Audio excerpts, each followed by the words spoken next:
Welcome to Right Republic, a channel dedicated to providing a right-wing perspective of Indian politics. The right is usually right.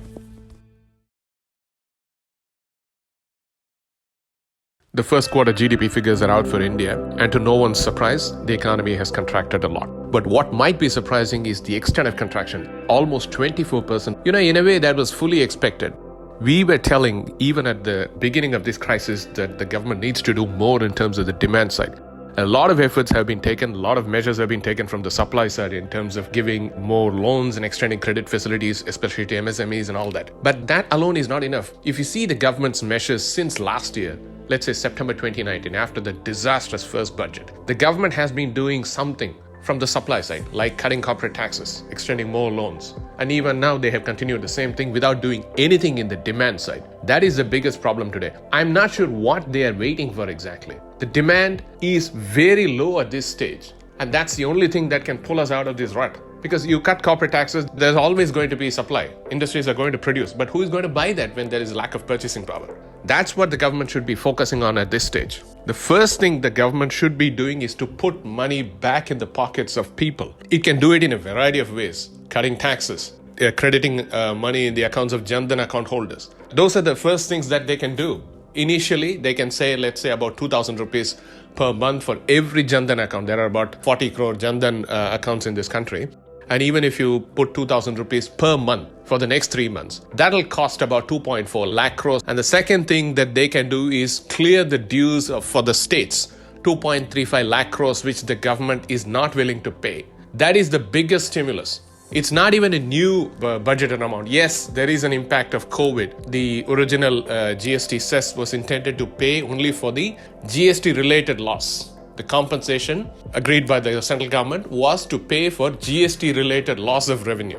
Now COVID has exacerbated that. But still, from a moral perspective, the central government must pay the states. If not for anything else, at least it will act as a stimulus, because most state governments are cutting spending when spending is needed the most. That will be another 2.35 lakh crores. That's exactly the same amount of what I was proposing in terms of direct benefits transfer. And the next thing they can do is just cut GST rates for the top bracket, 28% bracket. There are lots of items like cement, vehicles, and dishwashers and things like that. You can remove all of that except sin goods. If you see the list of items which are under the 28% bracket, except for stuff like tobacco and pan masala, those things can remain in the 28% bracket.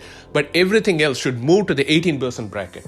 In fact, I would go one step further and say merge the 12 and 18% brackets and then make it 15%. Let's have a 5, 15, 28 structure. That should be enough. That is the greatest reform that you can do at this stage. Anyway, revenues are going to take a hit. That's not a big deal. But let everything go through in this 1 year. Well, let's take the hit in this 1 year, 2020, 2021. Otherwise, this crisis will prolong to years to come. And the worst aspect of not releasing this GST compensation is, what if the state starts imposing their own taxes on top of GST? That would be a disaster. That would undo every single thing that GST was trying to reform or change. That's the biggest thing that the government should be worried about. At least for that purpose, to protect their own legacy of going ahead with this GST reform, they need to release this compensation, at least work out a formula, if not 14%. They should work out a formula somewhere between the 97,000 crores figure, which is the actual GST implementation related loss, versus 2.35 lakh crores, which is the cumulative loss, combined effects of, let's say, GST implementation plus COVID.